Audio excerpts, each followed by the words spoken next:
Bwana, kwenye pita zangu leo nimekutana na video hii ambayo inazungumzia kuhusiana na Harmonize kupostpone kwenye show yake ambayo ilikuwa ifanyike Dodoma. Kwanza, baadhi ya watu hapa wanazungumzia kwamba show ilikuwa ni ya kulipiza kisasi. Sasa huwezi amini, yani jamaa kajiamini kabisa na kuongelea kuhusiana na kwamba walikuwa wamempangia kumfanyia vitendo vya udhalilishaji, lakini pia kufanya vitendo kama kumpiga nini. Kwa upande wa posti, sio upande wangu. Nataka nisome sehemu ya comment. Watu wana comment nini kwenye hili? Je, ni kweli hiki kitu kipo? Tuangalie kwenye comment ambako huwa watu wanaonyesha hisia zao ama wana react kuhusiana na posti hiyo. Je, watu ni kweli wana mpango huo ama vipi?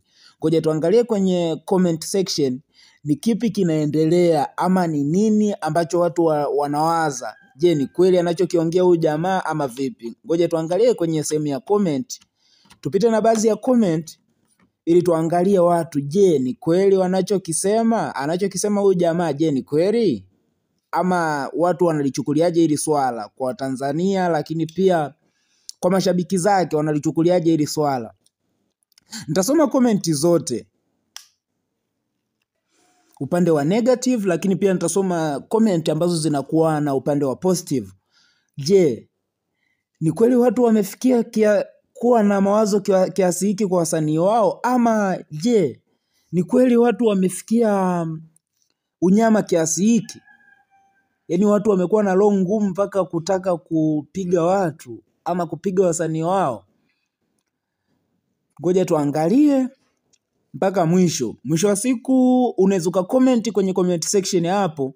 Je, wewe unalionaje ile swala lilikofikia? Yaani kuwekeana visasi.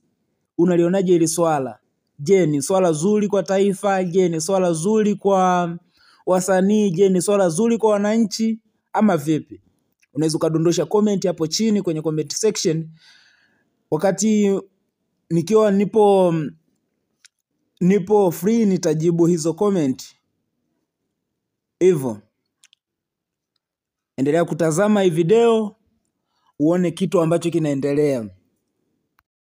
Endelea kufuatilia video hii, lakini pia hakikisha una comment, lakini pia unaweza kushare kwa ndugu jamaa na marafiki ili video hii. Oa kashashtuka mmemkosa. Mmeshamkosa. Alichoshangaa ni kwamba tarehe ya show bado haijafika, tiketi zote zimeshanunuliwa. Yaani tiketi zimenunuliwa ndani ya masaa matatu, tiketi zote zimeshaisha. Babake haijawahi tokea tena kwa Dodoma.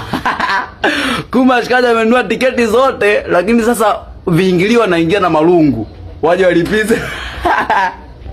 Sasa kuambia ni kwamba mshikaji ameshashtuka kapostiponi haji. Babake ana bahati huyu. Yaani ana bahati. Sema kastuka mapema kashangaa tiketi ndani ya masaa matatu zimeisha tiketi zote, tiketi uwanja.